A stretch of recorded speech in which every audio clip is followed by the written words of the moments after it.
అందమైన కళను చూస్తూ ఉన్నా,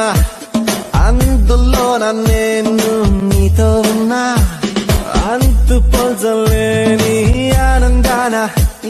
ఈ క్షణాన్ని నీకే